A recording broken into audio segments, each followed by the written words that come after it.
Vamos entrevistar o médico Cícero Alves, ele é um médico especialista em distúrbio do sono e vamos falar com ele como ter uma boa noite, né? Uma boa noite de sono, uma noite mais tranquila e o teleponto não sobe, mas tudo bem, vamos então, está tudo na minha cabeça. Olha só, já está aqui conosco, vamos então falar com o médico Cícero Alves sobre então o distúrbio do sono. Boa noite, doutor, como é que vai o senhor? Muito obrigado por estar aqui conosco no Cidade Viva para esclarecer um problema que está... Eu acho que já atrapalhava a vida de todo mundo, né? Mas nessa pandemia eu acho que tem um item a mais que atrapalha mais ainda, né? Não, doutor? Bem, de cara eu vou perguntar assim, depois pergunto detalhes, tá legal? Como ter uma boa noite de sono? Bem, bom dia, Laércio, bom dia aos seus telespectadores, é um prazer estar falando com vocês.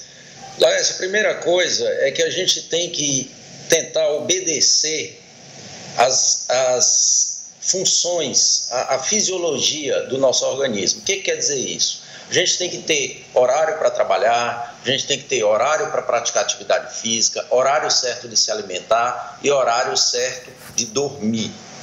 Para isso, para que a gente tenha um sono de boa qualidade, a primeira coisa é que a gente tem que ter bons hábitos relacionados ao horário de dormir. Quais que são esses hábitos principais? Primeira coisa e o mais importante, evitar exposição luminosa à noite.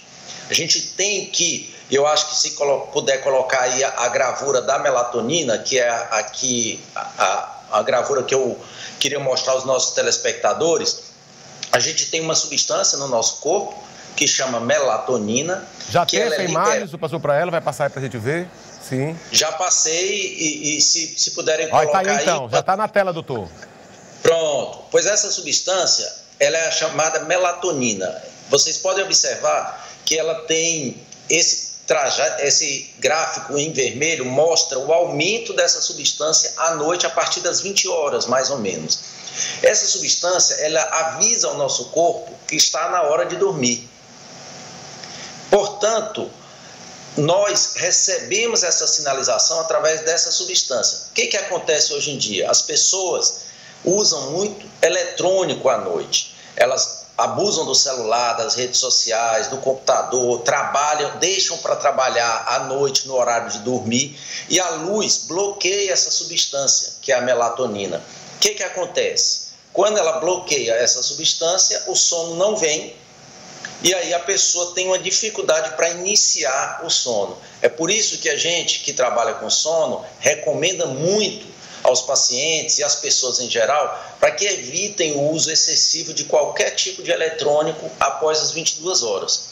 Então, esse é um aspecto importante. Doutor, o segundo aspecto... Sim, pode continuar então, porque eu queria listar alguns momentos, tá bom? Algumas situações que eu acho que favorece ou não aí você pegar no sono, né? Independente de qualquer pessoa. Por exemplo, vamos lá. Primeiro, uma academia. Malhar de noite é meio complicado depois de desacelerar o nosso organismo para pegar um sono. Comente sobre isso, por favor. Isso era um outro aspecto que eu iria comentar também. A prática de atividade física, ela é importantíssima para o sono, mas ela não deve ser feita próximo ao horário de dormir. O horário ideal de ir para uma academia, de praticar atividade física, é no final da tarde. Você tem que ter pelo menos 2 horas entre o término da atividade física e o horário do sono, para que dê tempo, como você mesmo falou, desacelerar.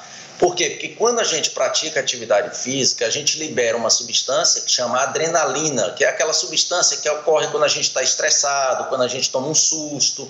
E essa substância ela é muito estimulante, você fica com o corpo muito ativado, muito estimulado, e isso atrapalha o início do sono. Então, evitar a luminosidade, evitar a atividade física próxima ao horário de dormir. Outra coisa, alimentação. Já ia te perguntar, doutor. Procurar ter uma alimentação mais saudável possível e, de preferência, com horários regulares e não próximo ao horário de dormir. Agora, eu queria só enfatizar mais sobre esse assunto, sobre a alimentação, por gentileza, se me permite. Por exemplo, vou até tirar um exemplo eu mesmo, tá legal? Quando eu estou fazendo assim, uma reeducação alimentar, que eu diminuo muito a ingestão de alimentos, não é isso? Não é nem regime pesado, não. Quando eu diminuo um pouco mesmo, já tenho uma insônia, que eu não consigo dormir ali de barriga seca. Mas, todavia, se eu comer demais, Eu também não consigo dormir. Às vezes fica até quando eu estou com 150 quilos, hoje eu estou com 40 quilos a menos, mas quando eu estou lá em cima mesmo, pesado, às vezes, doutor, de madrugada eu sonho pensando que estou faltando fôlego, eu estou mesmo morrendo sem fôlego, o negócio entupindo a gente, né não? Do excesso da comida, que o diafragma não baixa para o pulmão levar e respirar. Então isso atrapalha também uma noite de sono? Sem dúvida. Tanto a irregularidade de alimentação, ou seja, comer em horários inadequados, ou seja, não seguir a orientação, o horário das refeições típicas que a gente tem, café, almoço e jantar, e no máximo lanches entre as refeições, como também o tipo de alimentação. E isso que você comentou, Laís, é muito importante, porque as pessoas não têm a consciência de que o nosso aparelho digestivo, ele tem o momento do dia em que ele menos funciona é entre 22 horas e 2 horas da manhã. Então, é como se nessas 4 horas, entre 10 da noite e 2 da manhã, ele estivesse paralisado. E aí a digestão fica mais difícil ainda. Você imagina pegar esse momento em que o aparelho digestivo não está funcionando bem e ainda jogar para que ele consiga digerir uma alimentação extremamente pesada, de uma digestão difícil, como carboidratos, que são as massas, como comida gordurosa. Então isso dá uma dificuldade na digestão e a pessoa se sente cheia, se sente com muita plenitude. E isso pode dar refluxo, pode dar uma série de problemas durante a noite que atrapalham o sono. Então é importante também observar o tipo de alimentação e principalmente a regularidade, evitando comer muito próximo ao horário de dormir. Esse é outro aspecto importante. Doutor, mesmo que eu vá dormir tarde, né? Eu sempre acordo cedo, não tem como. É um relógio biológico quando eu era professor de ginástica, passei décadas então, acordando 4, 5 da manhã para dar aula na academia. E quando dá 5 horas da manhã, não baixa, eu posso dormir 2 horas da manhã, mas quando dá 5h30, 6 horas eu vou. Eu tenho tanta inveja do pessoal quando chega sábado, domingo. Eita, hoje eu vou dormir até às 10 horas. Mas isso não funciona com todo mundo, mesmo que tenha uma alimentação, é uma coisa assim que não consegue. Quantas horas de sono cada pessoa tem? Eu não passo de 5. Se eu cochilar meia hora, é descontado lá de noite. De tarde, se eu dormir meia hora, é descontado de noite. Como é que a pessoa pode ter assim um sono mais leve, um sono mais pesado, né? O senhor falou aí vários exemplos de questão de luz e tudo mais, mas a questão do dia a dia, né? Tomando todas essas precauções, eu também ainda não consigo ter um sono legal. Existem várias causas de uma pessoa que tem um sono irregular, um sono muito superficial, que é aquele sono que facilmente a pessoa acorda durante a noite, um sono em menor quantidade, um sono de pior qualidade. Existem várias causas. A grande maioria dos casos de insônia, que é essa dificuldade de ter uma quantidade mínima de sono por faixa etária e também um sono de boa qualidade, na grande maioria dos casos a insônia ela é um sintoma de uma outra doença. Ou seja, a pessoa tem algum problema, seja ele ansiedade, depressão, apneia, síndrome das pernas inquietas, efeito colateral de algum remédio que ela toma para outro problema, e aí ela pode ter, como consequência de quaisquer desses fatores, ela pode ter a insônia, que é um sintoma. Em se investigando... Pô, doutor, mesmo aqui na história. Em se investigando e tratando a causa, você vai resolver o sintoma, que é a insônia. Então, no seu caso, a gente tem que investigar o que pode estar acontecendo. Os hábitos em relação ao sono, que eu já citei anteriormente, estão sendo feitos, os bons hábitos? Está evitando a luminosidade, está procurando ter uma alimentação saudável e regular, está fazendo atividade física, está controlando as emoções próximo ao horário de dormir, porque tem gente que passa o dia todo, nem lembra dos problemas, e quando vai dormir na cama, parece que todos os problemas afloram naquele momento. Então a gente tem que fazer um trabalho para que as pessoas não levem esses problemas, essas preocupações para a cama. Tem que investigar essas outras doenças, como a apneia, síndrome das pernas inquietas, porque não é fisiológico dormir menos do que 6 horas por noite. Todas as pessoas têm que dormir pelo menos 6 horas para que a gente tenha uma saúde preservada, porque o sono ele é tão importante para a saúde como a alimentação e a prática regular de atividade física. Falando em atividade física, diz que para a pessoa emagrecer, não é, doutor? Além de ter toda a alimentação regrada, atividade física, tem que ter também horas de sono, porque o organismo não consegue emagrecer com noite mal dormida. Com certeza. Só para você ter uma ideia, existem duas substâncias que são responsáveis importantes pelo controle da fome e da saciedade. Uma dessas substâncias, que chama grelina, ela aumenta a sensação de fome, dá muita fome quem tem muita grelina. E a leptina, ela é o contrário, ela dá saciedade, que é aquela sensação de quando você está satisfeito quando come. Quem dorme bem tem pouca grelina e muita leptina, ou seja, tem pouca sensação de fome e se sacia facilmente com a alimentação.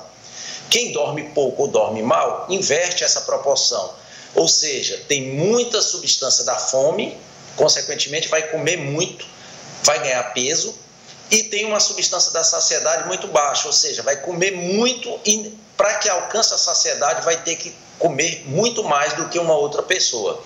Por isso que perder sono engorda. Isso é um fato cientificamente comprovado.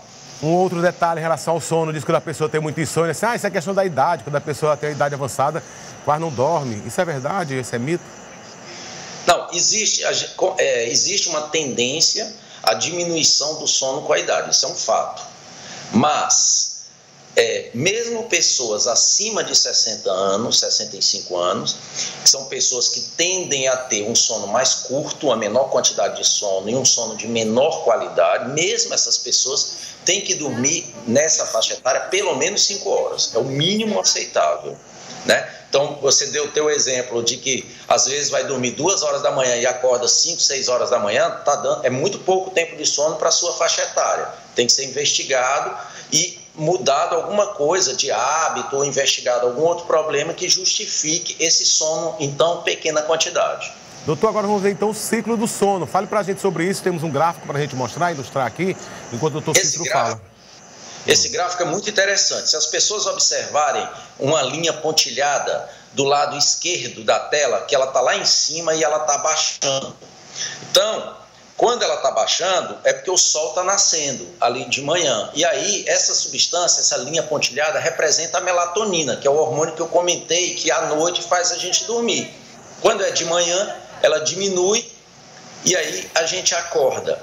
Quando a gente acorda, vocês podem observar que tem uma bolsazinha de sangue bem embaixo. Essa bolsinha de sangue é para representar que a gente está no horário de maior pressão arterial. A nossa pressão está mais alta nesse horário do dia. Por isso que é perigoso pessoas que têm problema no coração ou pressão alta fazerem atividade física nesse horário de manhã cedo, porque é a maior chance de ter um infarto. Então, atenção a esse aspecto.